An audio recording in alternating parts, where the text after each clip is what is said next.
It all starts with an old cuckoo clock on the wall, completely covered in stains. Suddenly, the little wooden bird pops out to chime the hour. Ryu Kang-min answers a call and lets them know he has already arrived at the location. He confirms that it is 7 o'clock in the evening, Korea time. The target has been successfully taken care of, leaving the room in complete, eerie silence. Nearby, a shelf packed with products is covered in dark stains. Kang-min looks down at a school uniform on the floor and thinks about his biggest headache right now. Having to pretend to be an ordinary student is the absolute worst part about being in Korea, and that is because since he is a minor, he cannot buy his own smokes. The next day, he is already craving to smoke an entire pack. If he had known about this beforehand, he would have packed his suitcase full of smokes before traveling. He recalls that back in the day, kids used to buy drinks and smokes for their parents. He realizes just how drastically the country has changed over the last 10 years. Now, the city looks like it was brought straight out of the future. Luxury rides and sports cars are scattered all over the place. He observes the wealthy people living in this new reality.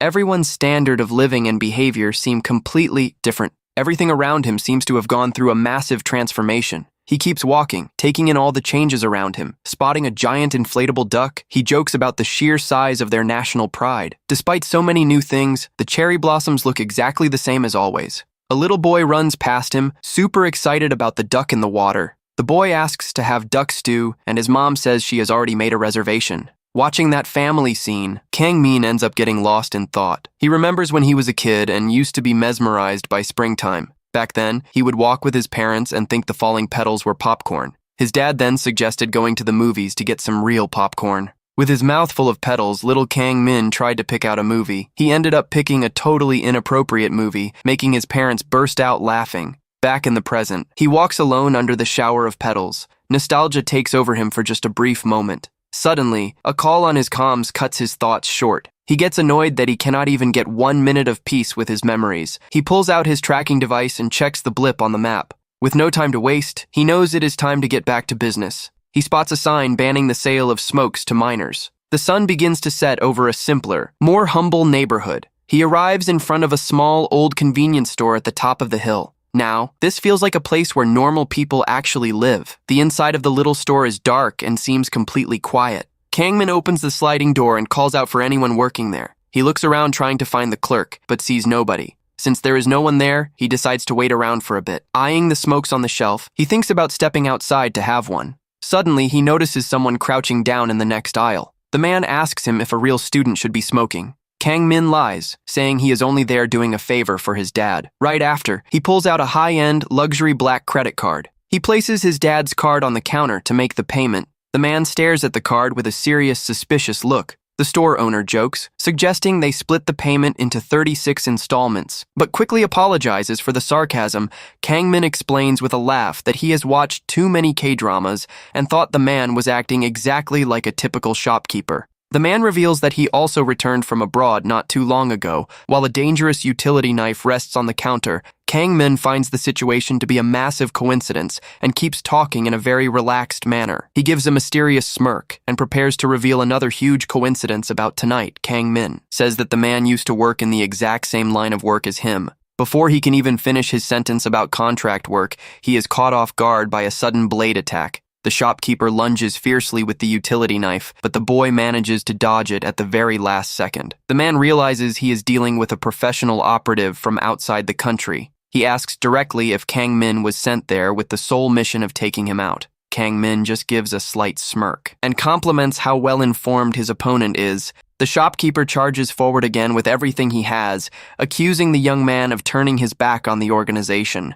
He continues his furious assault, pointing out that Kang-min eliminated his own comrades before running away. The man yells that he was sent there specifically to finish off the rogue agent once and for all. The two begin moving at lightning speed through the store, wrecking everything in their path. Various products and instant ramen packs end up falling and scattering across the messy floor. The man pauses his attack for a second and focuses his attention on the mysterious credit card the young man is holding. He explains that the organization hands out different colored cards to determine the ranking of each operative. The black card is the most elite and dangerous of them all within that underworld. This specific card color is handed out exclusively to the absolute top agents of the organization. The man confesses in surprise that he had never seen one of those in person until this very moment. He admits it is impressive for someone so young to hold the black card, and the prota thanks the veteran for the compliment. The tension rises as the older man evaluates the kid's true capabilities. Kang Min stretches his arms out to loosen up his muscles before getting serious. The veteran asks if he came empty-handed, and the young man explains that airport security confiscated his piece. The man says he is disappointed to see such a high-level agent make such an amateur mistake. He snaps off the tip of the utility knife blade and shares the #1 rule for a perfect execution. The sharp piece of the blade flies straight toward Kang Min's eye, forcing him to react instantly. Kang Min blocks the blade with ease and smilingly announces the second rule of an elimination. In the blink of an eye, the young man launches a lightning-fast counterattack, charging straight at his opponent. The clash between their strikes sends sparks flying in the middle of the dark store aisle. The impact is so powerful that it knocks over bottles, splashing red liquid all over the ceiling and walls, cornered and blown away by the young man's speed. The veteran tries to make sense of it all. He grabs Kang Min's arm firmly and demands to know the reason why he went rogue. The boy says that someone legendary and respected like him must have had plenty of perks on the inside. Because of that, he fires the question right back, wanting to know why the veteran himself decided to leave them too. The man stays quiet for a brief moment. Thinking about the answer he is going to give the young man, Kang Min looks to the side and makes a strange metaphor, comparing his life to a tin can. He explains that, day after day, that endless routine felt more and more suffocating. The young man confesses that he felt completely trapped and choked, as if he were living inside a trash can. The veteran wants no more talking and strikes again, trying to slice his opponent's throat. Once again, Kang Min manages to defend himself, using only the objects around him to block the blade. The strike cuts through a can of Spam, causing pieces of food to drop to the floor. Kang Min holds onto the lid of the sliced can and says he actually really liked that visual metaphor. The older man says sarcastically, asking if he has been taking creative writing classes in his spare time. He gives a half smile and asks if the boy also understands the pain of that reality. The two go back to trading swift and lethal blows in the middle of the wrecked establishment. The veteran vents about the miserable life of being nothing more than a hunting dog,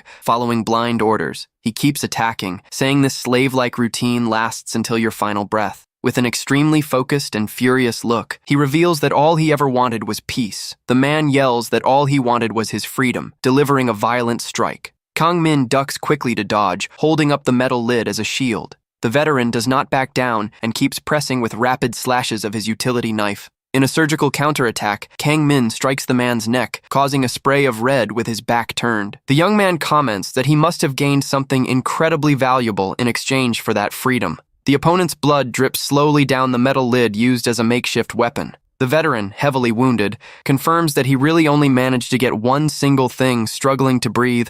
The man reveals that this one precious thing was his family. He shares that the organization found out about his betrayal and, out of revenge, took them all out. Kang Min listens to the tragic revelation with a completely cold and blank expression. The man explains that the organization constantly monitors the family members of every agent. He steps forward once more, saying that keeping hostages is their tactic to prevent anyone from going rogue. Kang Min backs away as he notices a large bag of flour stocked on the shelf. He kicks the bag of flour, triggering a massive cloud of white powder that blinds his opponent. The white dust begins to cover the framed family photo sitting on the counter. Even though he regrets his past choices, the man knows there is no turning back anymore. In the middle of the flour mist, the two keep trading blows without hesitating for a single second. Kang Min taunts his opponent, reminding him that it is way too late for any regrets now. The physical struggle remains violent, and the veteran's exhaustion becomes more evident by the second. He laments having paid for his own freedom with the lives of the people he loved most. Kang Min responds coldly, saying the price he paid was still a total bargain. He questions how the man had the nerve to keep going, knowing he would be sacrificing his family. The veteran falls defeated to the floor, and Kang Min looks down at him with pure disdain and outrage. Kang Min says he hates hearing excuses from operatives, recalling how he first met the original shopkeeper. He remembers that the old owner had seemed very sick and tired lately, on the verge of collapsing. Concerned about the elderly man's health, the young man had suggested he close up shop to get some rest. He had, in a friendly way, suggested the old man take some time off and take care of himself, but the answer the old man gave back then stayed burned into Kang Min's mind forever. The old man said that if he rested, he would not know what would happen to his family. The elderly man seemed to be a very kind person, completely dedicated to everyone in his household. He was an exemplary husband to his sick wife and a great father to his young children. That simple man dedicated his entire life to working hard in that tiny little store. Kang Min focuses his gaze on the shop, remembering the terrible fate that befell the old man. The old man was brutally ended right in his own chair, called a fool by his executioner. Kang Min asks if the veteran truly thinks that justifies taking that innocent life. The young man confesses that this cowardly move makes him extremely angry. He despises those who act like sacrificing their family is the right path to happiness. The young man confronts the man, asking if he should not have been working to protect them instead. Suddenly, Kang Min senses a strange presence and realizes the danger has not passed just yet. Because of that weakness, the man spent his entire life acting as nothing more than a hunting dog for the organization. Kang Min's eyes glow a fierce shade of crimson as he gives a piece of advice to his rival. He states firmly that family should be the single most important thing in anyone's life. A sudden noise echoes from the back shelves, catching the young man's attention. Suddenly, another burst of motion wrecks the products and sends debris flying through the air. Kang Min shields himself, while the man mocks anyone who lives trapped by a collar around their neck.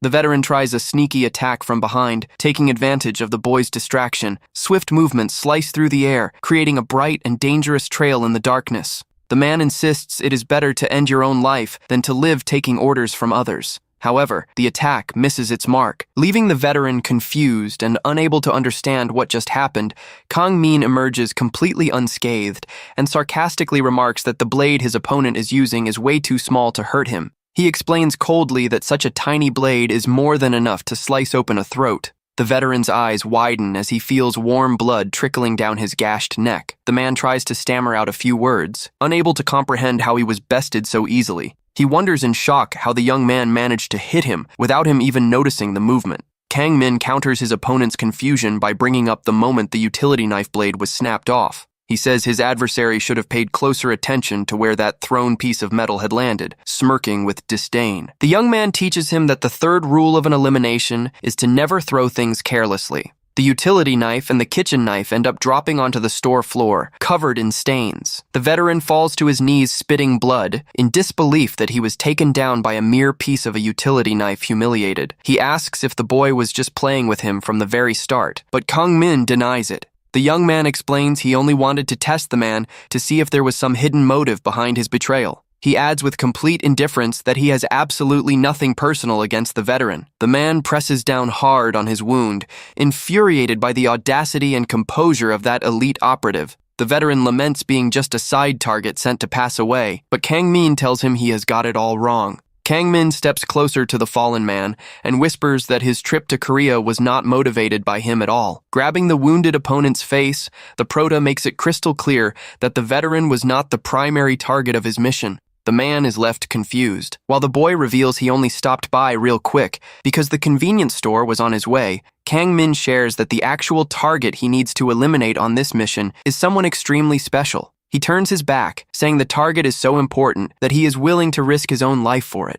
The young man recalls the veteran's wish to achieve his highly dreamed-of freedom from the organization. He looks down at the stained weapons dropped on the floor before saying goodbye to the wounded man. Kang Min walks out of the shop, wishing that the man has finally found his eternal freedom in passing. The cuckoo clock on the wall keeps ticking away the hours in the now completely silent location. The little wooden bird pops out once more to chirp, completely oblivious to the tragedy that took place in the room. Now outside, Kang Min hits up his superiors over the comms and reports that the job is wrapped up. He lights up a smoke and thinks to himself that the skirmish against the side target served as an excellent warm-up. With the sun finishing its descent on the horizon, he decides that the time to head out has finally come. The young man walks with firm steps toward the whereabouts of his true and main target. He looks out at the vastness of the city under the reddish sky, ready to begin the real hunt. He knows the mission will be a breeze, but keeps grumbling because he will have to get his school uniform tailored all over again. He looks back thoughtfully, remembering that tomorrow brings the start of a whole new chapter. Tomorrow will be the official kickoff date for his contract elimination plan. He heads toward the front of Enroll High School, where everything is supposed to go down in secret. The next day, the classroom of the renowned school is packed with students locked into their studies. He plans to operate in a stealthy and low-key manner, just like he always did on his previous assignments. One of the female students notices the movement at the door and looks over with curiosity to see who is arriving. The teacher keeps writing on the board while Kang Min calmly walks into the classroom. In front of all the curious students, the young man introduces himself by saying he does not even have his ID card yet. He breaks the ice by boldly asking if anyone there has a smoke he can borrow. The story then flashes back 1 month in time, showing the lavish mansion of a prominent local politician. That night, Kang Min had broken into the place out of nowhere and found the whole setup quite unexpected. He wondered why on earth a private residence would need such a heavy security detail. Pointing his piece, the Prota politely suggested that the target accept his fate and walk himself to the grave. The target was the powerful Congressman Manuel Santos, who faced the threat with a serious and exhausted look.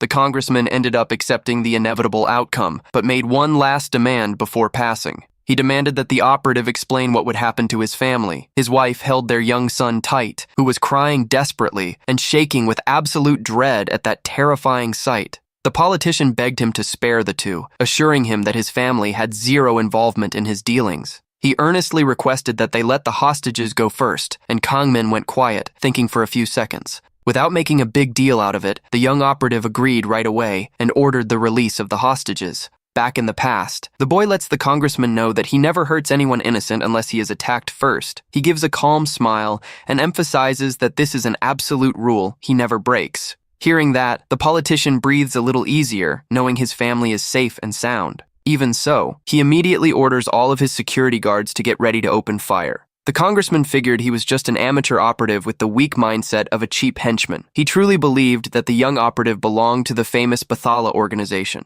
The imposing front of the luxurious Bathala Hotel Casino is revealed, lighting up the city night. The casino is well known as a hotspot where high rollers and extremely wealthy individuals gather from the outside. The establishment looks like just a regular, completely legitimate casino. However, deep within the casino, there is a very special and confidential high-stakes table. A mysterious man sitting in a luxurious chair praises the organization's boldness in taking on termination contracts. The beautiful blonde dealer explains that the casino's off-the-books operations are completely out of the government's reach. She says that their stellar reputation as the best in the business is no empty rumor. The client agrees, stating he would not have come all the way there if he was not absolutely certain of their efficiency. The dealer proudly guarantees that the casino relies only on the most skilled operatives in the world. She fans out a deck on the table and asks the client to pick a card to define the tier of the operative. She explains that the executor's rank depends on the card chosen, and the man says he is already well aware of that.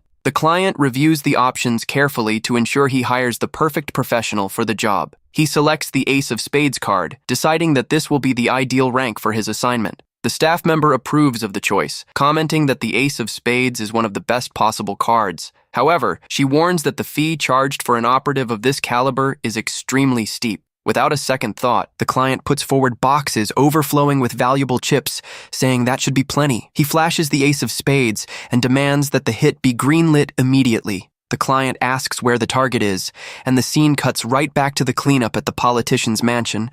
Kang Min calmly lights his smoke with his face smeared with red, recalling his rule to only strike back if provoked. Since the henchman tried to take him out first, they all ended up finished on the floor in a terrible pool of red. The politician's wife hugs her little boy tightly, weeping and shaking with fear in front of the operative. The young man walks past them smoothly and apologizes for the tragic fate of her husband. As he walks away, Kang Min reflects that one day he will have to answer for all the actions he has committed. The story returns to the present, focusing on tomorrow's school routine at Anil High School. In the classroom, Kang Min remains standing in front of the other students, explaining that he still has no ID. Without showing any shame, he asks out loud if anyone in the room has some smokes to give him. The teacher adjusts his glasses, completely stunned and speechless at the student's brazen behavior. He yells out asking who the kid thinks he is to challenge his authority, while the other students find it hilarious. With a smug grin, the young man ignores the scolding and formally greets the class. He introduces himself as Ryu Kang Min, though in the underworld, his official code name is the Ace of Spades. He lies, saying he came from Daejeon, hiding his true background with a covert agency. A female student mutters sarcastically about the need to go to school in Seoul just to get into a good college to get close to and eliminate his mission's target. He enrolled undercover as a student. In a city with such high, tight security, it would be impossible to pull off a loud elimination without getting caught. The The pretty girl with black hair watches from afar, finding the newcomer's audacity quite entertaining. A young delinquent with sleeves of tattoos on his arms rests his head on his desk. Not caring about a single thing, Kong Min hopes everyone gets along great from here on out, right before he ends the target's life. The scene switches back to the moment of the negotiation in the casino's secret room. The dealer reveals that the primary target holds Korean nationality and is currently residing in Seoul. Kang Min, wearing a suit at the time, found the destination interesting, but knew there would be roadblocks. He points out that this specific mission has a very particular and rather complicated catch. The woman drops the biggest mystery of all. The operative himself does not know the identity of his target. The young man gets outraged, asking what kind of ridiculous nonsense and meaningless joke this is supposed to be. She hands over the files and explains that the only piece of information provided by the mysterious client was the target's name. He tries to find out if the client left any other kind of personal info inside the file. The dealer holds out the document and confirms flatly that there is absolutely nothing else on record. Kang Min laments the fact that he has to hunt down a mystery target knowing nothing but their name. He focuses his sharp gaze on the papers, trying to find some hidden clue between the lines. Even though he finds the situation unusual, the young man decides to do some preliminary research to get ahead. Cutting to the present, Kang Min walks through the school after finding out which classroom belongs to the target. He stops right in front of the first-year classroom door to begin his search. However, the major roadblock he ends up hitting is way more complicated than he anticipated. He discovers that the kid he is supposed to eliminate simply has not been showing up to class recently. Given the circumstances, Kang Min decides to head inside the room to analyze the behavior of the other students. He fixes his gaze on the empty desk near the window, confirming the absence of his main target. Out in the hallway, a group of bullies begin surrounding and picking fights with students walking past. One of the tattooed delinquents kicks the wall and violently corners a terrified kid. Right after, the aggressor delivers a hard knee to the stomach of another kid to force his way through. The victim gets slammed against a hallway locker, slumping down bruised and with no strength to fight back. The delinquents mock the assault while the poor kid cries in pain on the school floor. The pretty girl with black hair catches the whole scene and decides to go talk to Kang Min. She points at him and mentions to her friends that he is the new transfer student, Curious. She walks up and asks why he is standing there all by himself instead of mingling with the others. The prota gives a slight smirk and simply replies that he has not managed to make any friends just yet. Realizing the target will not be showing up anytime soon, Kang Min decides to put Plan B into motion immediately. He heads outside to the school grounds and lights up a smoke to take the edge off his stress. He lets out a thick cloud of smoke and gives a light chuckle, crouching down in a very relaxed posture near the wall. The pretty girl compliments his vibe, saying he smokes like it is the most satisfying thing in the world. The leader of the delinquents asks if he really transferred over from the city of Daejeon. He wants to know if Kang Min is actually a local from that region far away from the capital. Kang Min knows he needs to craft a solid backstory to establish his persona at the school. He uses the lie to make up rumors about mutual acquaintances to come off as a cool, connected guy. The students get a kick out of his tall tales, thinking he used to be some sort of popular big shot back in Daejeon. The young man plays it humble, saying he was just a regular guy who hung out with the right crowd. Impressed by the kid's demeanor, the leader extends his hand and proposes that they be good friends. Kang Min accepts the handshake, thinking to himself that his first connections in Korea have just been made at the end of the day. The group of new friends walks together across the crosswalk heading toward the exit. They stride confidently through the streets while talking about what they are going to hit up for the rest of the night. One of them asks if they are heading straight to the prep academy, mentioning that the shuttle van is already waiting for them. Kang Min grumbles under his breath that he has zero desire to go study after such an exhausting day. His friend boards the bus reluctantly and waves goodbye, while Kang Min wishes him luck making it back alive. The young man stands there watching the yellow bus pull away and get lost in the city traffic. Suddenly, that ordinary school scene stirs up sad and painful memories from his childhood. He flashes back to the day he was brutally torn away from his parents when he was still little. He remembers curling up in the pitch darkness of a car trunk, crying out of sheer terror and dread. Harsh voices were barking orders to load the boy onto the boat quickly before they got spotted. Little Kang Min ended up being taken away, terrified and freezing, to a completely unknown destination. Armed men commented coldly that this child would be shipped directly to the Angeles region. The young man sighs, thinking that if it had not been for that kidnapping, his life today would be totally different. If none of that had happened, he would be just a real student, not someone playing a part. Suddenly, the girl trips slightly and clumsily leans against his arm so she does not wipe out on the sidewalk. She smiles embarrassedly and says she almost took a bad fall, but keeps holding onto his arm affectionately. One of their friends waves from a distance, calling out their names as he heads out. Kang-min asks if she is going straight home, and the girl confesses she is wiped out since it is her first day. Hyeon gives a somewhat mischievous smile and lets out a heavy sigh like someone up to no good. Kang-min asks if she just wants to unwind a little bit after such a tiring first day of school. With that, the scene shifts to a closed room with a square light fixture turned on the ceiling. Kang-min comments in surprise that even the lighting and the temperature of the place are super cozy. He praises how soft the bed is, but gets startled when he sees Ha-yeon taking off her jacket right in front of him. She agrees and asks in a very casual tone if he did not also think this room was amazing. She points to the setups and says he can watch TV or even play some video games. The girl keeps showcasing the perks of the place, explaining that there is fast food available if he gets hungry. With her cheeks blushing bright red, she gives a mysterious smile, loaded with hidden intentions. Hyeon plays with her hair and suggests that he take the opportunity to treat himself to something really good there. She drops her clothes to the floor, gets close to him on the bed, and tells him to just pick what he wants to do. She climbs on top of him with a provocative look and asks where he would like to start. Kang-min lies on the bed completely paralyzed, starting to break into a cold sweat at that sudden advance. Out of nowhere, several phones pop up snapping photos, revealing that the whole thing was nothing but a setup. The delinquents start laughing uncontrollably at the face he made upon being caught off guard. One of them mocks the young man's terrified expression, saying he probably nearly lost it out of pure fear. Ha-yeon gets up cracking up, proudly asking her friends if her acting performance was on point. Kang-min asks why they are doing this, but Cheol-min fires back saying that should be his line. Cheol-min glares down at the young man with disdain and repeats his name, bringing up that he came from Daejeon. The big guy asks if he actually knows the guy named Lee Seung-won, like he claimed earlier. He reminds him that Kang-min bragged about knowing that Seung-won guy and having drinks together before transferring. But Cheol-min flashes a sarcastic smirk and warns that he has got something very important to share. The big guy reveals that this alleged friend is a lightweight and has had serious health issues since childhood. He adds that he actually gave the guy a call, and he swore he had never heard of any Ryu Kang-min in his life. Cheol-min says the rookie tried to act tough to get a head start at the new school, but messed up big time. The blonde guy steps up, saying that smoking in front of everyone on day one was already a dead giveaway. Before the prota can explain himself, the blonde delinquent lands a violent slap across his face. He warns him that, from now on, the rookie is going to have to open the classroom door for them during every recess. The bully smirks with malice and suggests they pick up right where they left off before being interrupted. The blonde delinquent lunges forward and grips Kang-min's shirt collar tightly, ripping the buttons right off. He tears the young man's shirt off in one go to see just how much the rookie can actually take a beating. However, Cheol-min notices something extremely bizarre and his expression changes on the spot.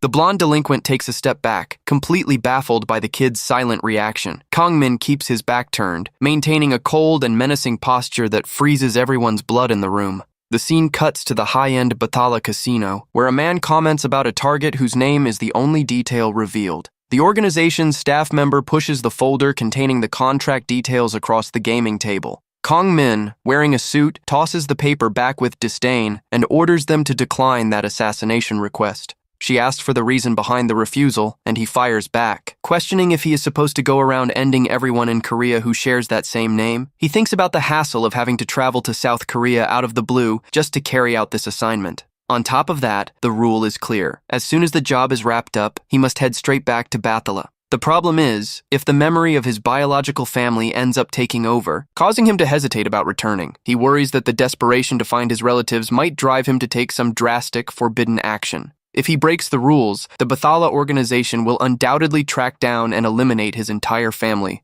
But the staff member tries to put his mind at ease, stating he does not need to worry about that kind of fallout. She explains that this current assignment is completely different from any other job he has ever taken on. Due to this difficulty, the Bathala organization decided to offer him an extraordinary payout. The ultimate reward for whoever completes the contract will be eternal freedom and total discharge from the agency. Hearing that unbelievable offer, Kang-min drops his weapon onto the gaming table. Caught by surprise, he repeats the word out loud, unable to believe he would finally get the chance to be free. The woman confirms that once he finishes the job, he will never have to step foot back in that place again. The blonde delinquent stands in absolute shock, unable to grasp what exactly is right before his eyes. Ha-yeon and the other delinquents also break into a cold sweat as they stare at that terrifying situation.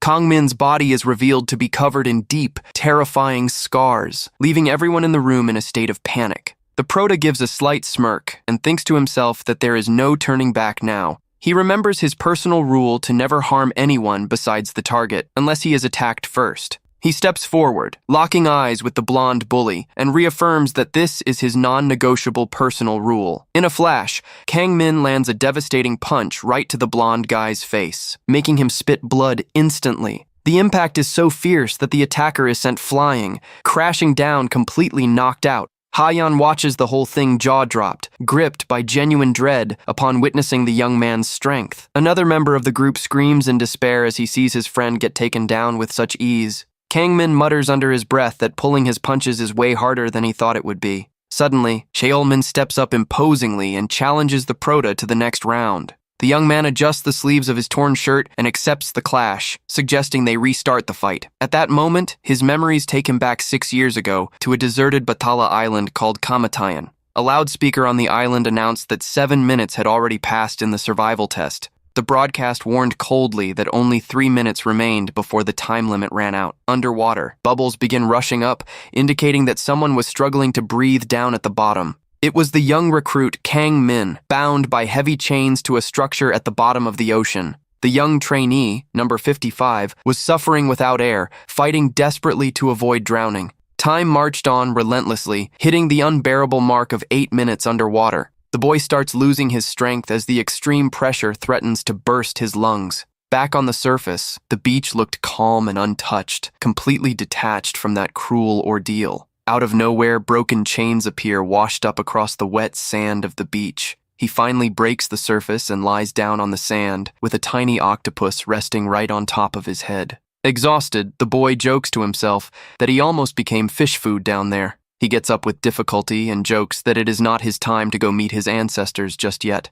He lets out a heavy sigh, wiping the salt water from his face as he catches his breath. However, he is caught by surprise when the cold barrel of a gun is pressed right against his head. The tattooed instructor states flatly that he went over the test's time limit by 1 minute. Seeing that he was about to be executed, the boy mentally asks to at least be able to choose how he goes out. Right then, a loud boom echoes across the island, startling the birds into flying hastily across the sky. The black flag bearing the golden symbol of Bathala keeps waving proudly in the wind. The instructor, wearing dark shades, grunts in pain after receiving an unexpected counterstrike from the boy. He is stunned to see that the kid managed to disarm him and take control of the situation. The man praises his cleverness in using any available resource around him to escape certain death. He asks if that desperate reaction was simply the boy's final surge for survival. Kang Min responds mockingly that it was not desperation, but rather a matter of common sense. The boy reveals he knew the first round in the chamber was a blank to prevent any accidents. He cocks the weapon again and warns the instructor that the upcoming rounds are very real.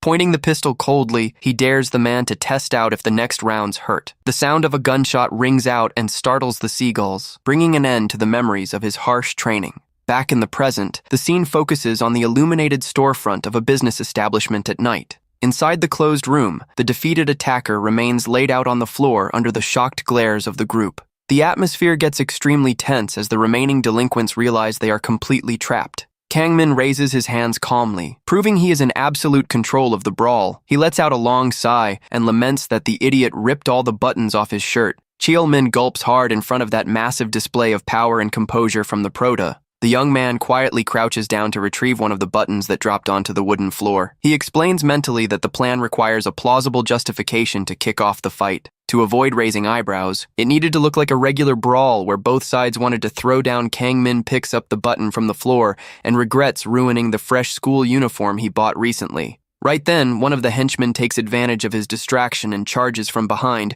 raising a fire extinguisher. The attacker swings with everything he has, yelling that the Prota will soon be wearing a hospital gown. But, to the attacker's horror, he hears the sound of the fire extinguisher getting crushed by his opponent's bare power. Kang Min holds the heavy iron cylinder with his own bare hands and sarcastically asks if he has insurance. The fire extinguisher drops dented to the floor, leaving the attacker completely horrified that he did that without any gloves. Kang Min decides to resort to brute force and grabs the bully's face with an overwhelming grip. He says he will make sure the poor guy gets a nice compensation check and slams him violently against the floor. The sound of the impact is deafening, cracking the flooring and knocking the henchman out cold instantly. Facing such brutality, Ha-yeon's legs begin shaking uncontrollably out of pure terror. She stammers, unable to put a sentence together, completely panicked by what she just witnessed. The body of the defeated guy sinks into the torn bed, showing the extent of the damage the strike caused. She stares, shocked at the bed, completely wrecked by the impact, barely able to believe her eyes.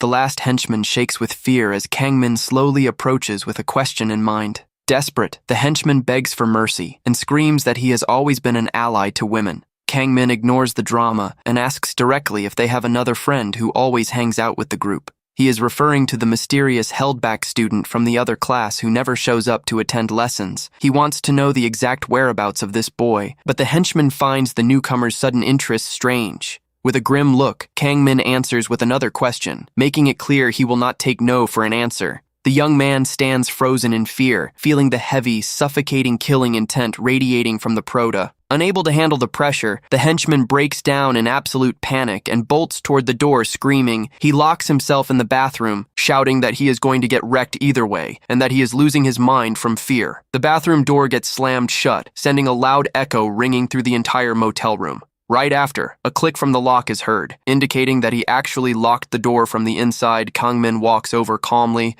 and assures him he will not hurt him, asking him to just open up. Upon forcing his way in, the Proda is met with something completely unexpected inside the room. He searches the empty bathroom and stands puzzled, wondering where on earth the coward could have vanished to. The scene focuses on the dark floor of the bathroom, suggesting the kid found some bizarre way to disappear. Suddenly, the henchman drops down from the ceiling and wraps an arm around Kang-min's neck, mocking his cowardice act. He screams victoriously that his lifelong dream was always to be an actor, and that his escape was just a performance. But without the slightest effort, Kang-min snaps the metal hose with his bare hands, shutting down the attack. The bully is left speechless, and the Proda comments right back that he also knows a thing or two about acting. In the blink of an eye, Kang-min unleashes a brutal sequence of action movie-worthy strikes. The attacker is hurled against the bathroom sink with so much force that it shatters the ceramic to pieces. With the pipe ruptured from the impact, water begins spraying uncontrollably all over the bathroom. The henchman passes out in the water, while the plan to instill deep fear into their instincts moves forward. Ha-yeon screams in despair as she sees her final ally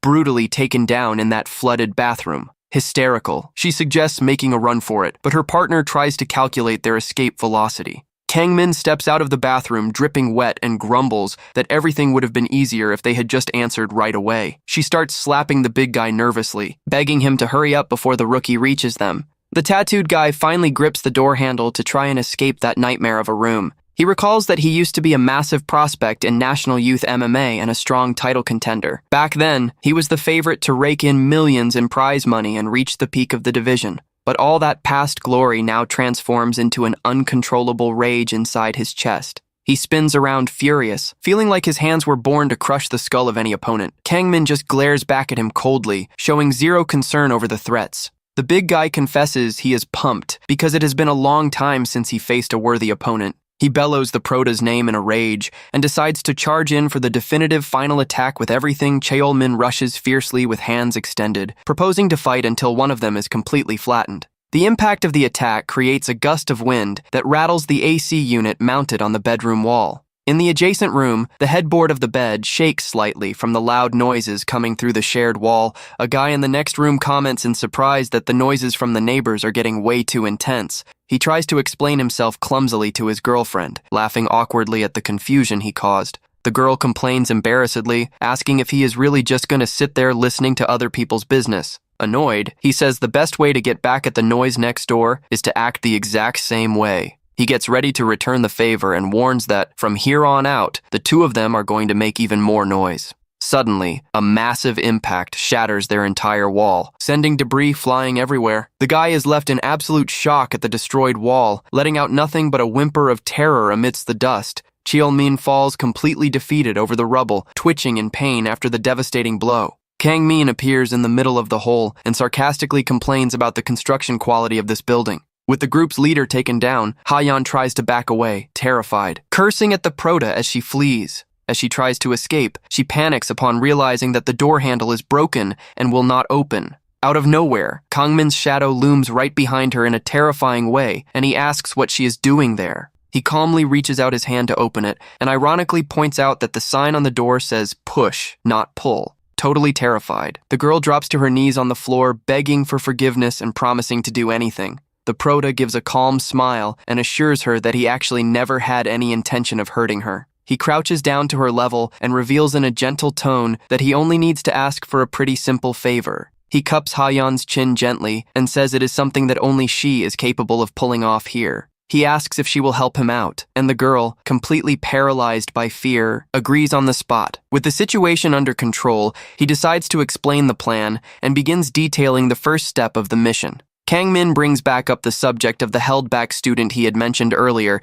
to gather intel. He wants to know in full detail what kind of person this mystery target really is and where he usually hangs out. The scene cuts to a dark and claustrophobic basement, featuring a concrete staircase secured by iron bars. Inside the venue, iron shelves hold various boxes and electronic equipment neatly organized. While staring at a phone screen, men celebrate how fast their virtual coins are stacking up. One of them comments gleefully that just a single video raked in enough for them to dine on the finest sashimi in Seoul. The gang boss savors the premium food and comments that anything fresh and brand new is always way better. The henchman agrees immediately with the boss, praising the brightness and quality of the profits they are pulling. Several beefy tattooed criminals gather around the lavish table, drinking and celebrating their success. The boss checks his phone and mentions with a laugh that the video downloads are nearly crashing their server. He focuses on the page of the illicit site, proud of the massive traffic they are pulling in tonight. On the screen, the illicit video recorded secretly in the motel room begins playing successfully. He finds it hilarious that people pay so much cash just to watch this kind of bizarre content.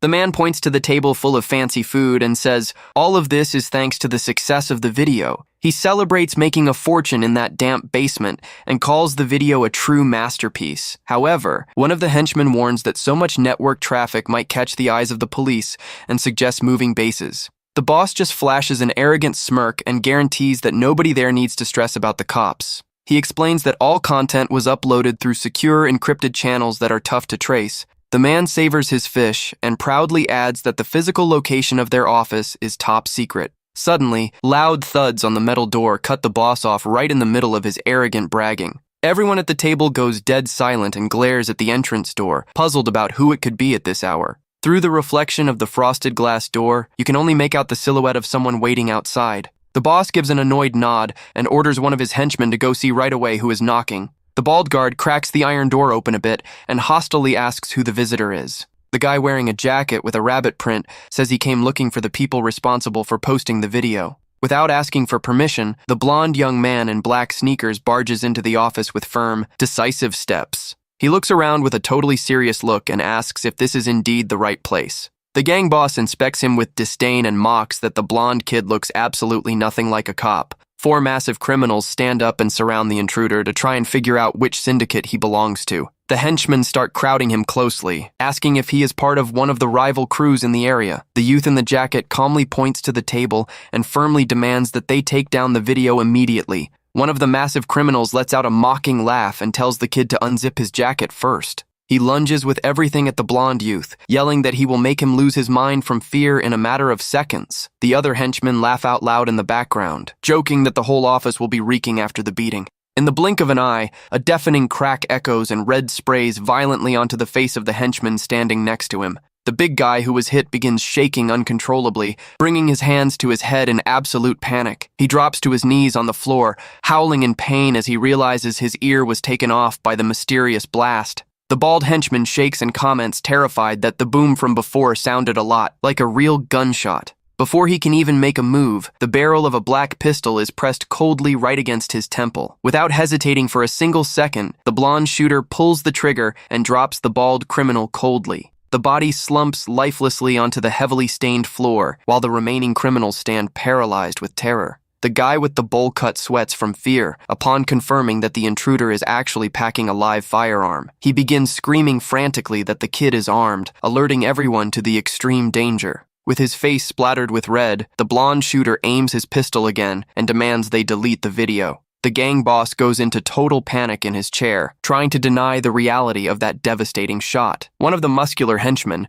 tries to sneak up from behind and lunges to snatch the gun out of the shooter's hand by force, but the blonde reacts with superhuman reflexes and shoots the attacker in the head without even needing to look back. As another body drops lifelessly to the basement floor, the shooter coldly repeats the command to delete the video. The last surviving henchman runs terrified, trying to convince himself that it is just a toy gun. He screams to himself that there is no reason to be scared, but his body is shaking, completely consumed by panic. In a final act of blind desperation, he gathers his strength and charges at the blonde shooter with everything he has got. The shooter remains completely motionless, highlighting the rabbit emblem printed on the back of his jacket. Two precise and extremely rapid shots are fired, dropping the final henchman who tried to fight back. Absolute silence returns to the basement, which is now completely filled with fallen men and dark puddles across the floor. The blonde youth stands alone in the center of the room, surrounded by the bodies of the henchmen who dared challenge him. He holsters his pistol calmly, maintaining the chilly demeanor of someone who has done this type of work countless times.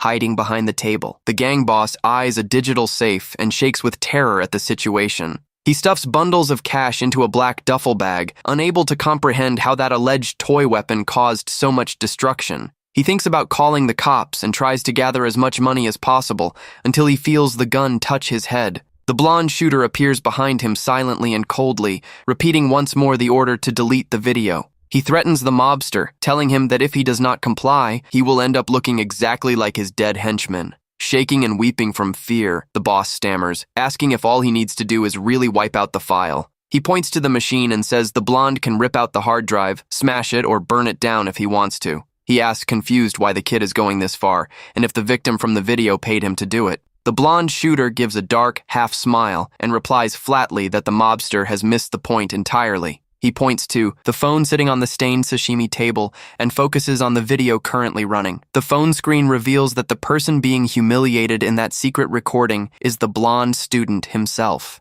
The gang boss opens his eyes wide in absolute shock upon realizing he filmed the wrong person. With fury in his eyes, the youth aims his weapon and shouts that the content of that video is a ridiculous lie. A precise shot is delivered, and the mobster's blood splatters, covering the entire plate of sashimi on the table. The scene switches to an aerial shot of the quiet city under the darkness of the night. The focus moves to an ordinary 2-story residential house, with all its lights turned off. Inside one of the dark bedrooms, everything is quiet and orderly, with nobody around the place on the wall. The Enroll high school uniform is hanging prominently alongside an identification badge. The school blazer is kept inside a closet, illuminated by a soft sliver of light. In another location, a grim concrete staircase leads down to a mysterious and dimly lit basement. A bulb protected by an iron cage faintly illuminates the gray wall of the basement. Spread across the workbench filled with tools and tweezers, the target's name is revealed. Jang Hyun-soo Kong-min appears focused under a desk lamp, assembling the parts of a broken-down precision rifle. He threads the pieces of the firearm with skill, knowing that weapons of this tier are illegal in the country. He thinks to himself that, at best, people would assume it is just a modified toy. He looks at his vast wall covered in armaments and reflects that everyone would take them for fake replicas.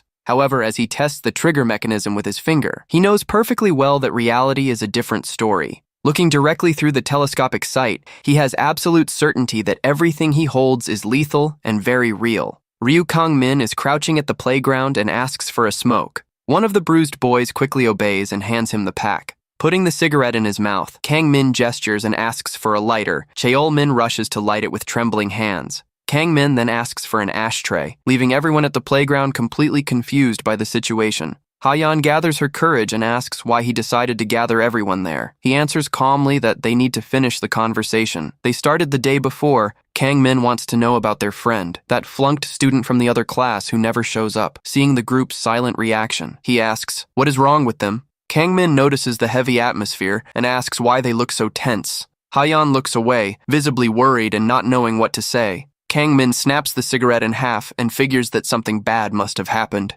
He asks if something serious happened to that mysterious friend. The truth is that the blonde kid got himself involved in a dangerous and messy situation at a toy shooting gallery booth. The shots are successfully fired. Ha-yeon tests the gun's mechanism and notes that the trigger is working perfectly. She lets out a tired sigh while holding the black pistol. Annoyed, she complains about the terrible sight calibration and says she feels like tearing the whole thing apart. She angrily asks if some drill sergeant set it up because she is really ticked off. On the prize shelf, a bizarre stuffed animal of a muscular elephant stands out. She is surprised when someone next to her asks if she really wants that thing. Jang Hyun-soo appears with a friendly smile and asks her to wait just a moment. Ha-yeon praises his posture, but the guy says it is his first time shooting. He takes the first shot and hits the toy target dead center. Excited, she steps closer and asks if he is really going to manage to win the plushie. A sequence of perfect shots begins to knock down all the targets rapidly. The other guys watch everything, completely blown away by such impressive aiming skills.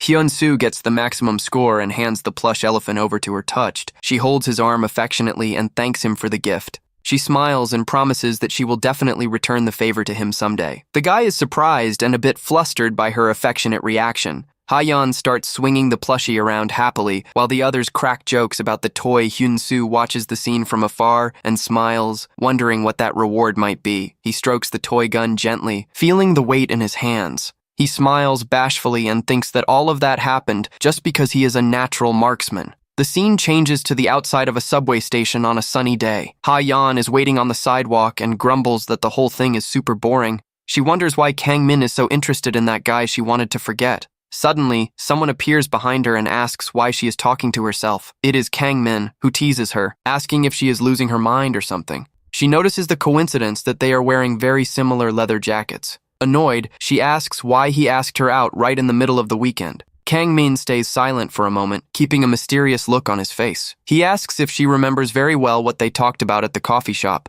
He reminds her that she had agreed to do a regular favor for him. Kang-min shows his phone and mentions that she said that was the hottest spot in Seoul. With a smile, he asks her to guide a small-town guy like him around the city. She stands speechless for a moment, processing the unexpected request. She thinks that excuse is an absolute joke coming from someone like him. She feels relieved, since she was afraid he was going to ask her to do something dangerous. But, in her mind, Ryu Kang-min just seems to be an ordinary guy. He asks if she wants to grab a bite first, and she convinces herself that he is totally into her. He asks if she is craving anything specific to eat. Kang-min checks his phone and says he just found an amazing place on his feed. Suddenly, a camera from a distant phone snaps a photo of the two of them standing very close. Someone mysterious and hidden in the shadows is watching and taking pictures of them. They enter the traditional restaurant, and she recognizes that the place is famous. She is shocked to see the gigantic table with about 80 different dishes. She complains that his taste in restaurants is awful and asks if he has never been on a date before.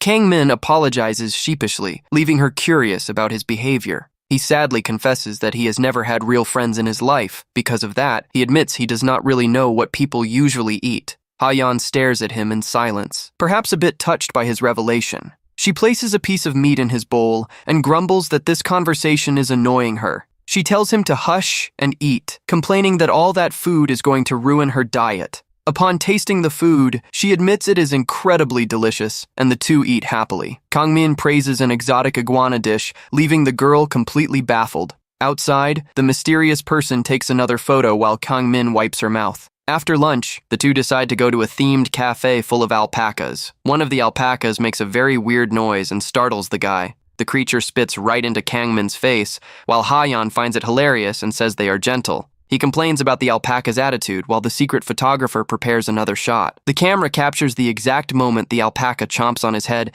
and Ha-yeon bursts out laughing. In the late afternoon, they visit an art exhibition in a large city gallery. Kang-min observes a piece, intrigued, and comments that modern art is truly profound. The artwork in question is an ordinary urinal with a rather unusual title. He gets lost in the philosophy of the piece, asking if she also felt that artistic emotion. The girl reads the brochure and finds out it was actually just a bathroom fixture expo. As night falls, they arrive in front of an imposing and luxurious illuminated building. The mysterious photographer keeps tailing them and captures Ha-yeon's silhouette from behind. She smiles and asks how long they are going to keep taking pictures, and Kang-min says until he gets tired of it. Right after, he is surprised to notice that his phone memory is full. She is shocked by the amount of photos he took just to capture her face. The night progresses and the two keep walking under the city's starry sky. Kang-min thanks her for the outing, and she replies that she is glad he enjoyed it. He comments that it would be a waste to end the night just like that, leaving her confused. He points to a shooting gallery booth with cork guns and suggests one last round.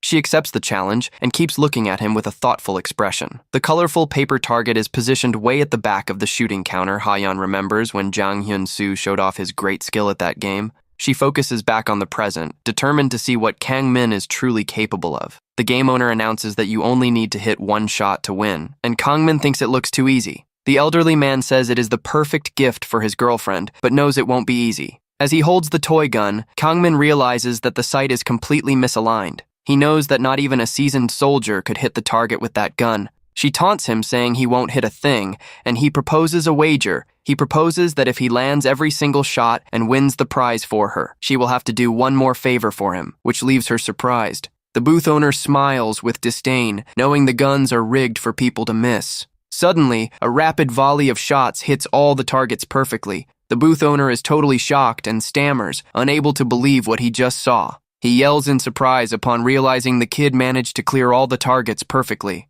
Kang-min offers the gun to Ha-yeon and mentions it was his first time using a cork gun. He teaches the girl how to steady the gun firmly against her shoulder, while the secret camera snaps everything. The mysterious photographer captures the moment Kang-min leans close to her to help with her aim. Later, the scene shifts to the outside of a residential building in the middle of the night. Holding the bizarre prize she won, Ha-yeon grumbles that the stuffed fish is hideous. Even though she thinks the doll is ugly, she admits squeezing it is strangely satisfying. She walks in silence and blushes as she remembers the moments she spent with him. Looking at her phone, she thinks about the strange request Kang-min made. After all, his favor was simply to post a cute photo of the two of them together on social media. She lets out a soft sigh, thinking about the whole situation of their outing. She enters the elevator, thinking about how he used silly excuses just to spend the day with her. She remembers him wiping her mouth and taking pictures of her throughout the entire date. She wonders if he really thought those cliché tricks would make her fall for him. With those thoughts in her head, she hugs the plush animal tightly. Hiding her blushing face in the toy, she whispers to herself that he is so annoying. On another phone screen, someone is scrolling through the posted photos of this date. The mysterious person keeps scrolling down the feed and passes by the photo taken at the art gallery right after. The funny photo with the alpacas they visited earlier appears. Suddenly, the elevator reaches the 5th floor and lets out an alert chime. The elevator doors open, and she puts away her phone, ready to go home. Looking ahead, she comes face to face with an unexpected figure and freezes. Jang Hyun-soo is standing right there with a dark and furious glare directed at her. The building hallway is completely pitch black, silent, and creepy. On the floor of the dark hallway, the stuffed fish she won lies tossed aside. Inside the apartment, he says it is dangerous to stay out late and that she should go home earlier. She tries to ask why he is there, but she is grabbed tightly by the neck. He looks around and comments coldly that her place brings back a lot of memories. He reminds her that this is the first time he has stepped inside since that fateful night. The scene flashes back to the past, showing a fun party with all their friends gathered on the floor. Everyone happily cheers with small cups of drinks amidst laughter and food. The guys joke around saying the drink is so sweet and tasty, it feels like sugar water. Ha-yeon seriously warns them to drink in moderation and not to make a mess in her house. Hyun-soo tries to calm her down, saying he will keep an eye on everyone to avoid any trouble. She smiles and comments that, since he is older, she feels like she can really trust him. With a warm smile, he replies for her to just trust him and relax. An empty bottle appears tossed in the corner of the brightly lit room. Little by little, several other empty bottles stack up across the dark living room. The other guys end up drinking way too much and pass out cold, scattered across the floor. Ha-yeon can't hold it in either and falls fast asleep on the living room sofa. In the darkness, Hyun-soo approaches silently and leans over her. He whispers her name very softly in her ear while she keeps sleeping. He asks in a whisper if she really drifted off and is completely out. She remains motionless, completely surrendered to a heavy sleep that night. Breathing heavily, he repeats the question with a dark and tense look. Suddenly, a desperate scream echoes, piercing the silence of the night in the building. Back in the present, she coughs while kneeling on the floor as he complains that she ruined his life. He bitterly shares that he was expelled from school and ended up abandoned by his own family. He pins all the blame on her, but she tries to defend herself, coughing and saying it isn't her fault. Angrily, she glares at him and calls him a cowardly criminal for what he did in the past. He looks surprised and confused by the direct accusation she makes. Furious, he screams, saying that she was the one who hit on him first that night. He recalls that she started flirting on purpose and promised to return his favor. He claims she wouldn't stop calling him her older brother figure and saying how reliable he was. He accuses her of playing innocent just to win him over first. Back then, he says she acted the exact same way today, showing his own phone screen. He shows the photo she recently posted next to Ryu Kang-min on social media. He smiles in a disturbing way and says she only did that to make him jealous. Ha-yeon is horrified by his twisted mind and can barely process his words. He points out that she played the exact same shooting game with Kang-min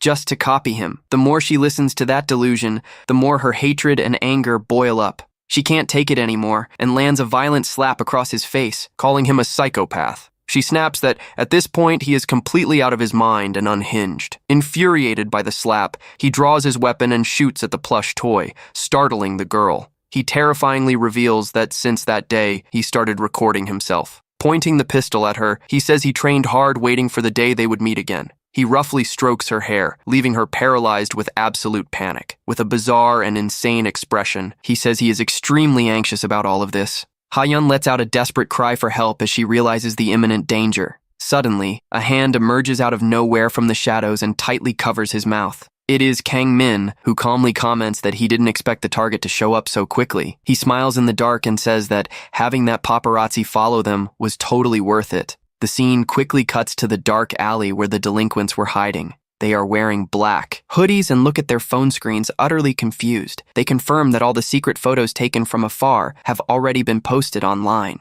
Cheol-min huffs in irritation, cursing Kang-min's name for making them do this. He complains that now they have become mere errand boys following orders for their rival. They did everything perfectly just to make sure Kang-min wouldn't beat them up again. Even so, Cheol-min finds it strange because it doesn't look like Kang-min even likes the girl. He keeps wondering what the real plan behind this entire setup is. In the room, Kang-min tells Hyun-soo that it was a huge pain to track down his whereabouts. He mocks him, saying he can hardly believe such a silly trap actually worked. He asks ironically if the blonde guy was really that desperate. Hyun-soo falls silent for a brief moment, swallowing his pride at the provocation. The blonde guy asks if he is her boyfriend, and the prota ironizes with a mocking reply. Hyun-soo sighs and begins to slowly raise the real pistol he carries with him. He gives a grim smile and says that now he understands the whole situation of the plan. Without hesitation, he fires a quick shot at point-blank range, but the prota dodges Kang-min dodges with ease and notes that the opponent attacked straight away without any warning. Pointing the gun again, the blonde guy says that, with his rival gone, the girl will be his. In an extremely fast movement, Kang-min lunges forward and grabs the barrel of his gun. The two face off with weapons drawn, and Kang-min asks if he really wants the girl that badly. Tension grips the dark room as they match strengths face to face. The unhinged blonde guy proposes a shootout contest, where whoever wins keeps her as the prize. Kang-min shows his own pistol and warns with absolute coldness that his weapon stops the enemy with just a single, accurate shot. The scene cuts to a phone recording where the blonde guy appears in an intimate situation. Hyun-soo gets furious seeing the leaked video, but plays it off ironically, saying the angle flatters him. He suspects the one to blame for the leak was the clerk from the phone repair shop. In another flashback, Hyun-soo says angrily that he is going to put a bullet in someone's head. The man in the suit ironically notes that his video is already becoming a massive hit. Hyun-soo demands to know who he is, while the man comments that the video is blowing up on the forums. He laughs as he details the contents of the video, where the guy practices bizarre poses alone to seduce women. He points out the cameras scattered around the room that captured all those embarrassing recordings. He mocks him, saying that analyzing one's own bedroom poses is something extremely bizarre. The man notices that Hyun-soo also has a real weapon in his possession. He concludes that the kid has the perfect knack for causing major trouble online. With a piercing gaze, he calls the blonde guy's attention in a serious manner. Impatient, Hyun-soo grabs him by the collar and demands to know once and for all who he is. The man remains calm in front of the camera that silently records the whole bedroom scene. He reveals the name of his mysterious organization, called simply The Network. He explains that the network is a group focused exclusively on making a lot of money in secret, and he reveals that his main job there is to recruit troubled talents just like Hyun-soo. He confesses that he observed the blonde guy's controversial actions with huge interest. The man then makes the final offer for him to start working for the organization. In the present, Kang-min asks again if the blonde guy really wants the girl that badly. The blonde guy recalls his proposal to contest the girl in a shooting challenge. He also remembers the cold warning Kang-min gave while showing his own pistol. The threat that the weapon would take his life with just a single shot. Hyun-soo stands in absolute silence in the present, visibly tense. Kang-min glares at him with a frosty look, waiting for his answer. Insanely, Hyun-soo points the pistol against his own forehead and challenges his rival to shoot. He taunts, asking if the prota is too scared to actually pull the trigger. Without hesitating for a second, Kang-min simply pulls the trigger and shoots right at his forehead. Hyun-soo is hit and falls violently backward onto the floor, letting out a cry of pain. He screams in pain, holding his forehead, while Kang-min notices that something is off. The prota is confused to see that the fired bullet was actually made of rubber. The blonde guy complains angrily upon realizing he bought fake ammunition online by mistake. Kang-min sighs in relief upon realizing that twisted weapon wasn't lethal. Grumbling, the blonde guy reaches inside his jacket looking for something else. Extremely embarrassed by the mistake, he tries to draw another weapon quickly. He fires a surprise shot, but Kang-min manages to dodge with mastery. The prota comments that the surprise attack was way too predictable to work. He dodges by sliding close to the floor while another shot grazes right over him. He notices the sound and trajectory of the shot and asks if that gun is also a toy. The shot hits a plastic doll on the shelf dead on, completely destroying it. The blonde guy points the gun at his own head in a challenging way, smirking. He tells his rival to shut up and starts firing frantically across the dark room. While dodging the shots, Kang-min analyzes the crimes that were committed with that weapon. He finds it intriguing how the blonde guy committed so many crimes without ever getting caught, with an ironic smile on his face. The prota decides to ask a crucial question. He wants to know if there is a powerful group covering for him and giving him backing. The truth is that behind everything lies a mysterious and very dangerous syndicate. This organization recruits students from all over the country to act in isolated cells. The group is divided into small independent factions scattered strategically around. Because of that, finding out who actually runs the organization is nearly impossible. Even so, the prota knows he needs to hunt down every single one of them to the bitter end. The proof lies in the secret documents and flight tickets kept on top of the table, all because the target's notes confirm the direct link to the dreaded network. The leader at the top of this network is the primary target he needs to take out. Hyun-soo fires and yells, asking why the prota is daydreaming right in the middle of the fight. He approaches with the gun and asks if he looks like some kind of joke to him. Kang-min dodges the rapid shots masterfully, maintaining his cold analysis. Hyun-soo rants that he stole his girlfriend and is using him as a stepping stone. Kang-min sees him merely as the first step to reaching the top of the organization. Suddenly, a loud metallic noise echoes through the place. Catching Kang-min's attention, he quickly hides behind a kitchen cabinet, making the dishes rattle. Hyun-soo wastes no time and fires in the direction of the cabinet where he hid. He claims with a sadistic look that this means his rival is going to meet his end right there. To his surprise, Kang-min emerges pointing his pistol right in his direction. A rapid sequence of shots is fired straight at the blonde guy's face. Hyun-soo lets out a groan of pain as he gets blasted by several rubber bullets right in the face. Next, Kang-min fires a perfectly placed reel shot against one of the tripods. The camera that was recording everything is instantly destroyed by the lethal shot. Kang-min grabs a can of soda and asks if the opponent still wants to keep going with this. He coldly calls him a petty criminal while holding the can in his hand. Hyun-soo, slumped on the floor, tries to justify himself, saying he isn't the villain of the story. He insists, tired and bruised, that he isn't the bad person in this whole situation. The scene goes back in time, revealing his dark bedroom during the early hours of the morning. He appears curled up in the corner of the dark room, sending desperate messages to Ha-yeon. The messages show he was being completely ghosted and begged for a reply. With absolute rage on his face, he starts to find all that rejection an unacceptable absurdity. He clings to the memories of when she used to say he was amazing and cool, especially from when she praised his exceptional skill at shooting guns. Because of that, he spent sleepless nights training all by himself with various toy guns. He views himself merely as a poor victim who was betrayed by the person he loved most. In the present, Kang-min listens to everything while drinking his soda and thinks that version is an absolute joke. While Ha-yeon remains down in the background, Hyun-soo points his pistol up again in anger. In a twisted manner, the blonde guy declares his love for her once more with his gun aimed. He screams that his love is real and sincere, making the situation increasingly bizarre. Ha-yeon turns her gaze away with scorn, wanting no part in any of those delusions. She stays quiet and exhausted, waiting for that nightmare to be over. Once and for all, he raises the pistol, screaming at the top of his lungs that he loves her madly. The guy makes an extreme decision and warns that if she can't be his, she won't belong to anyone else, pointing one gun at her and another at the prota. The barrel of the gun is aimed directly at the head of Ha-yeon. Cornered on the floor, Kang-min senses the looming madness and goes on high alert at the blonde guy's stance, crying and laughing like a maniac. He proposes that the two of them get married in the next life. A rapid series of violent gunshots begins to echo through the dark apartment. The noise of the shots is deafening as the bullets cross the entire kitchen space. The projectiles strike the apartment's glass window, shattering everything around sparks, and smoke rapidly spread through the darkness of the place during the firefight.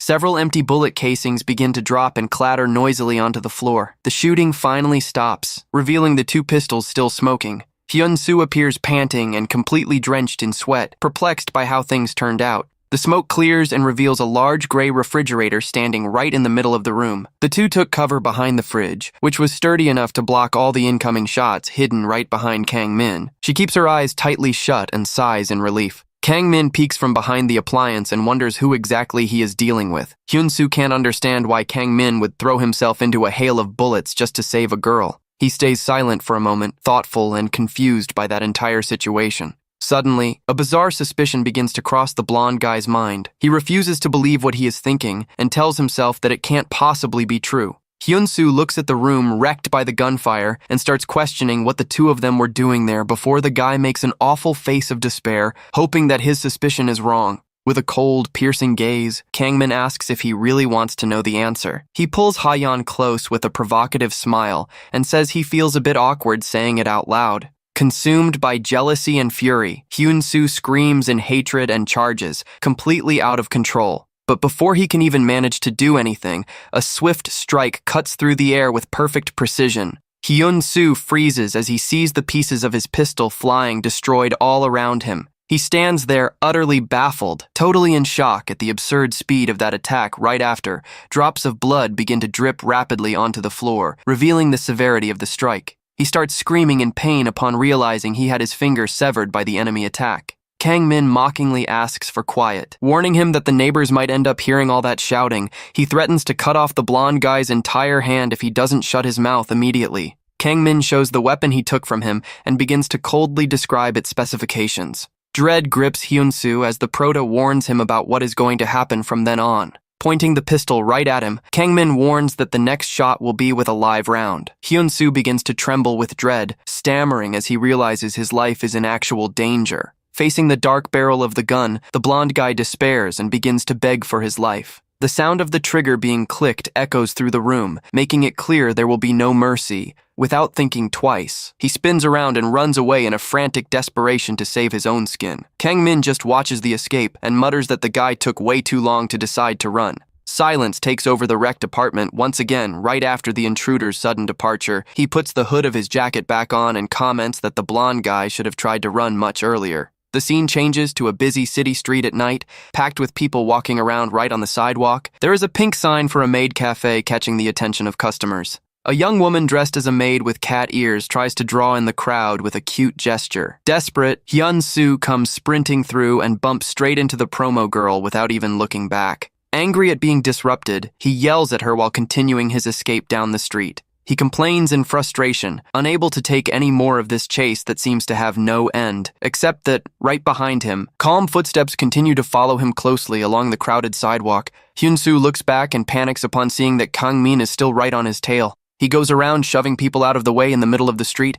completely desperate and aimless. The guy screams from the middle of the crowded intersection, wondering what he did that was so wrong. He rants in front of everyone saying he was used and that he is the only victim in this entire story. Crying in despair, he screams, asking why he is the only one who has to get the short end of the stick. Calmly, Kang-min checks his phone and comments that his rival still has plenty of energy to burn. He looks up at a massive billboard at the top of a building and says they reached the spot quickly. With a smile on his face, the Prota prepares his phone to broadcast something on the giant screen. Hyun-soo keeps running across the crosswalk, having no idea what is about to happen. Suddenly, the building's luminous billboard changes and displays the image of the blonde guy's own crying face. The blonde guy freezes completely as he looks up and sees that unbelievable scene. The people around begin to whisper and look intrigued by the sudden change on the big screen. The crowd starts laughing and making jokes, thinking it is just some really bizarre commercial. Hyun-soo hears someone in the crowd comment that it looks way too small, leaving him speechless.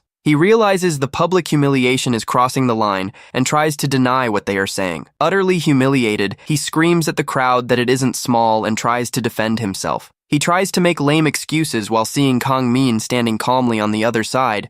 Kang-min gives a mocking chuckle while Hyun-soo starts putting the pieces together regarding the source of that video. He looks at the phone in Kang Min's hand and asks, incredulous, if he was the one who rigged all of this. Meanwhile, the pedestrian light starts flashing green, indicating that the crossing time is running out. Right after, the light turns completely red, stopping the flow of people. Uncontrolled with shame, Hyun-soo charges straight toward him, bellowing for him to delete the video right now. But midway through, he is blindsided by the sudden impact of a vehicle right in front of him. The guy gets violently struck by a semi-truck and ends up thrown far across the intersection. The pedestrians who were on the sidewalk stand in absolute shock upon witnessing that terrible accident. On the giant screen, the blonde guy's humiliating video keeps running normally, oblivious to the tragedy that just occurred. Hyun-soo lies stretched out on the cold asphalt, showing no signs of life right next to the truck's tire. The crowd falls into total panic around the body, while some people shout, wondering if he is gone. Kang Min watches all that chaos from afar and mutters that a traffic accident wasn't part of his plans, but with a cold and indifferent look, he doesn't seem to care much about the blonde guy's tragic fate.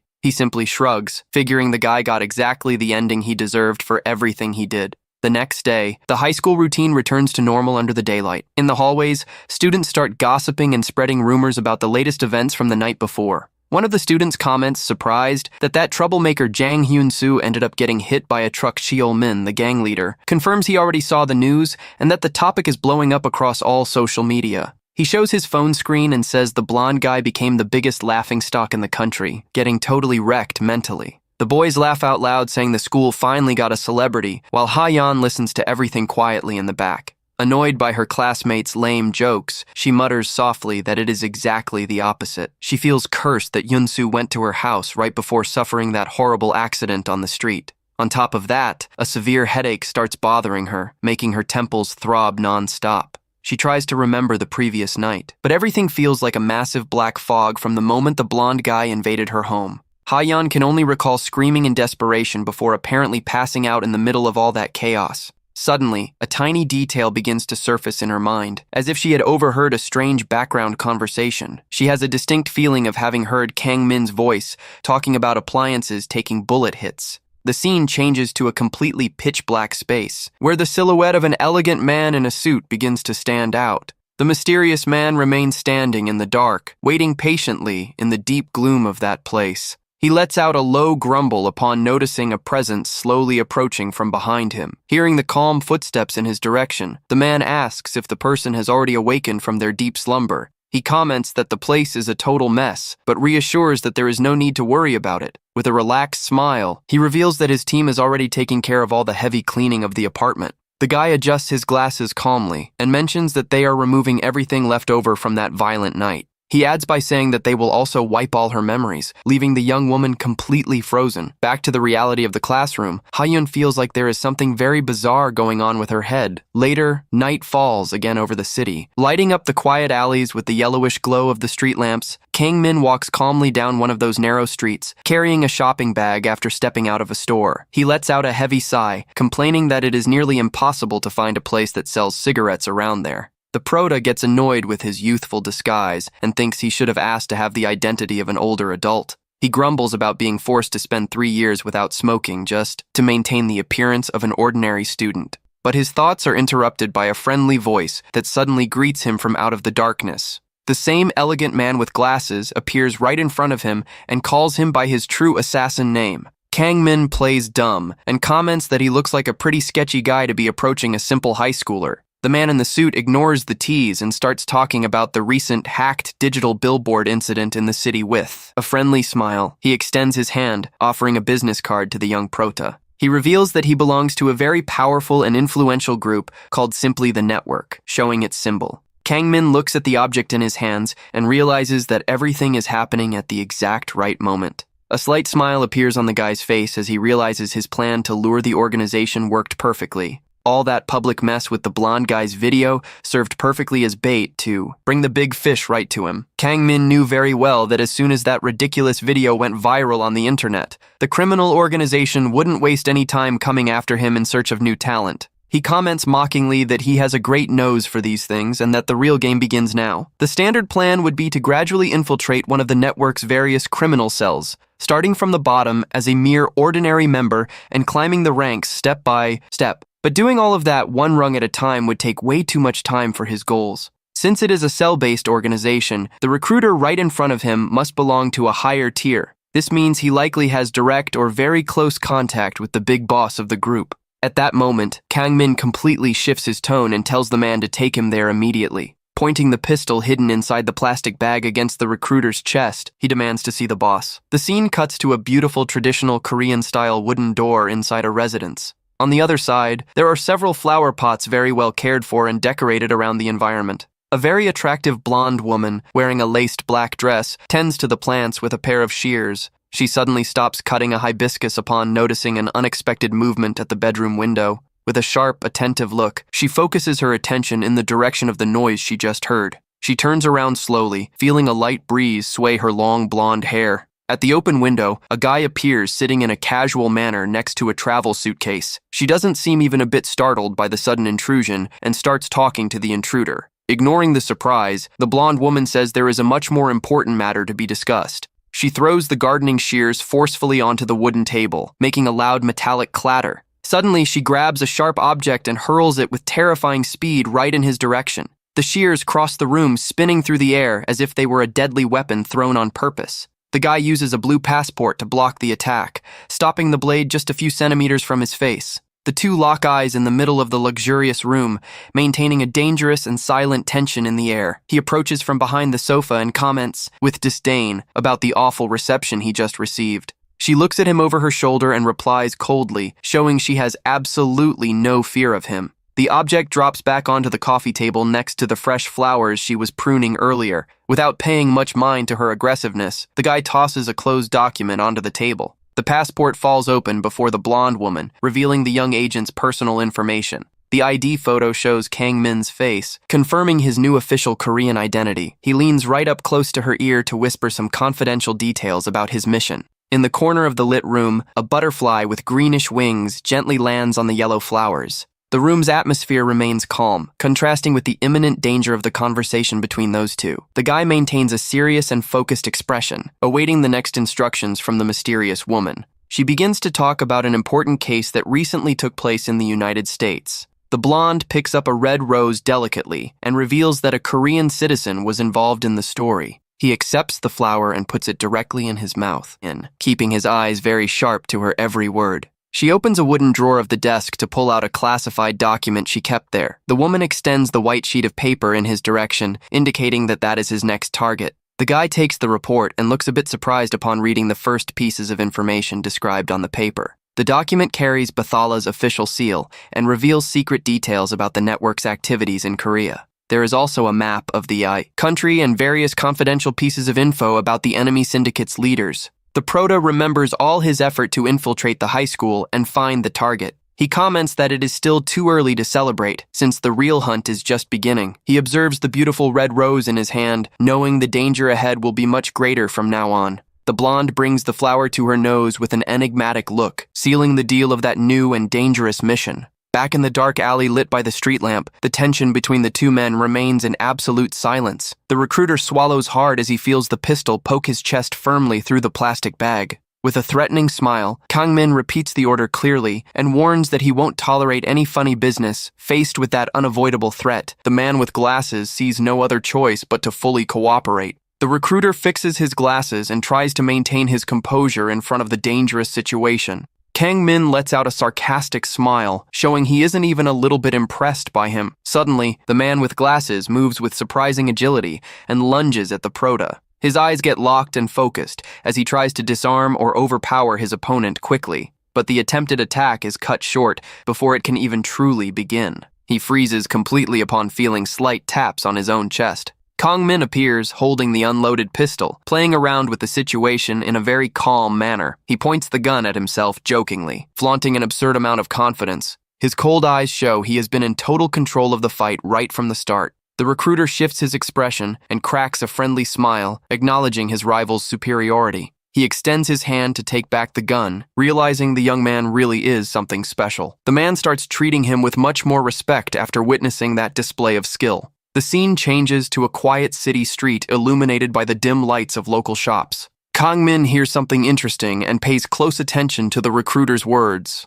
The two begin to walk side by side down the asphalt, talking about the organization's future plans. The recruiter casts a sideways glance, trying to decipher the true intentions of that mysterious guy. Kang Min keeps his eyes wide open, realizing that every single detail of the conversation is crucial for the mission. Suddenly, he brings his hand to his ear as if he were listening to some strange static or interference. He masks the discomfort quickly and agrees with what the recruiter was saying. The night advances silently as the two drift further away through the city's deserted streets. Viewed from above, they look just like two acquaintances walking under the dim light of public street lamps. Kang Min continues observing his partner with suspicion, always alert to any sign of betrayal. He hides his firearms very well under his loose clothes, ready to act at any second. With a focused and calculating look, he knows he cannot make a single slip-up from here on out. The metal pin on the recruiter's suit gleams under the weak lighting, highlighting his group's symbol. The man with glasses keeps moving forward, confident that he just made an excellent new hire. In another location, a traditional and dark living room sits in complete silence. The adjacent room is also in the shadows, revealing only a powered-on computer and a study desk inside the clothes closet. Kang Min's school uniform appears perfectly hung on a hanger. A radio message announces that the first contact with the criminal organization was successfully made. On the screen of a high-tech laptop, the network's data begins to be decrypted and analyzed. An entire wall packed with firearms of various calibers reveals the agent's military preparation. There are also several regular professional disguises hanging up, ready to be used in infiltrations. On the tactical investigation board, dozens of clues and photos are interconnected by red strings. Sitting in front of the panel, a Bathala support agent monitors everything happening in real time. The man begins to unwrap a chocolate package with his hands in a very relaxed way. He holds the egg-shaped candy and looks curiously at the toy surprise inside it. A small promotional pamphlet reveals a rather bizarre collectible toy amidst all that clutter. But instead of an ordinary toy, the inside of the egg hides a large, colorful medicine capsule. The scene changes to the sweaty neck of the beautiful blonde woman who is doing stretching exercises. She demonstrates incredible body flexibility while exercising on the hardwood floor room. The spacious venue receives a strong natural light coming through the room's large glass doors. Drops of sweat roll down her fair skin due to the continuous physical effort of that activity. The silence of the place is broken only by the blonde woman's paused and controlled breathing. She focuses her mind on the training, maintaining a very intent and serious look during the movements. Meanwhile, the investigations into the network and its top leaders keep moving at full steam. She wraps up her intense physical exercise routine with one final spine stretch. Suddenly, she hears a beep in her wireless earbud, indicating a new important incoming call. On the clue wall, new crucial information about the organization's activities begins to surface. The detailed map of the city's subway network shows all the meeting points for the criminals. He notes a grim photo on the investigation panel, which increases his curiosity even further. The massive board is filled with complex connections linking multiple people and clues. In the center of it all, there is an empty profile representing the mysterious leader of the organization. Back in the training den, his partner's hand squeezes a cylindrical toy case. From inside the case, he pulls out a custom little figure that looks exactly like Hyun-soo himself. He observes the small plastic figure with toy claws and a grumpy face. The scene changes to a large and busy university hospital in the city center. On the room's television, the local news reports the major scandal of the hacked billboard in Hongdae next to an IV stand. A trembling voice asks if the police still haven't caught the culprit. It is revealed to be Hyun-soo, completely bandaged, covered in bruises, and missing teeth after the accident. A doctor in a white lab coat stands next to the patient's bed, listening to his complaints. With a dark smile, the supposed doctor holds the IV and coldly tells the kid to shut his mouth. Hyun-soo's eyes widen and he trembles, realizing that man is not a real doctor. The blonde tries to back up on the hospital bed, but his completely weakened body doesn't respond. The man in the coat just watches his agony in a completely detached and cruel manner. He gives a cynical smile, making it clear that the patient's fate is already sealed right then and there. The fake professional leans in toward the patient with an extremely threatening demeanor. He silently pulls a syringe with a reddish liquid out of his pocket. Without any hesitation, he injects the dangerous substance directly into the blonde's IV bag. The criminal laughs in a macabre way in the dimness of the room, satisfied with his quick job. Hyun-soo watches in panic as the red liquid mixes and slowly travels down the IV tube. Desperate, he asks in a weak voice if he really is a genuine doctor. The red poison takes over the entire container, about to enter directly into his bloodstream. The blonde guy's eye widens as he realizes his end is closer than he imagined. Sunlight shines bright through the hospital room window, contrasting with the horror inside. The disguised assassin adjusts his watch and observes Hyun-soo's final moments of resistance on the nightstand. The empty syringe is left behind as a silent clue of the crime. He adjusts the IV valve to ensure the dose is fatal and takes effect as quickly as possible. Shackled to the bed by heavy metal handcuffs, the blonde guy asks desperately if he is going to pass away. He tries to pull himself up forcefully in a spasm of pure despair, tugging at the bed's chains. But the steel handcuffs attached to the metal rails of the gurney prevent any chance of escape for the youth. He thrashes violently and screams in agony as he feels the first effects of the substance. Hyun-soo bellows, enraged and terrified, calling the fake doctor a heartless psychopath. The gray-haired man just observes him coldly, resting his hand on his face in total mockery. The blonde clenches his fists so hard that the IV needle begins to tear his skin and bleed. Revealing himself to be a skilled agent, he shows the metallic symbol of the network with a wicked smile. The poison acts fast, making Hyun-soo bleed from the nose and roll his eyes until he loses consciousness. His body suffers a violent spasm and gives out for good, marking the tragic end of his run. His trembling hand finally loses its strength and drops lifelessly onto the hospital mattress. The IV needle keeps dripping blood as a funereal silence takes over the room once more. The assassin just straightens his lab coat with indifference, noting that the job has been completed. The scene changes to the outside, showing calm traffic and the large buildings of the busy avenue back to his undercover mission at the school. Kang Min seems to sense something very sketchy in the air. He holds the metallic network card he received from the recruiter, analyzing it carefully. The young assassin walks alone down the city's busy sidewalk, plotting his next move. Suddenly, he notices a familiar presence approaching silently from behind him.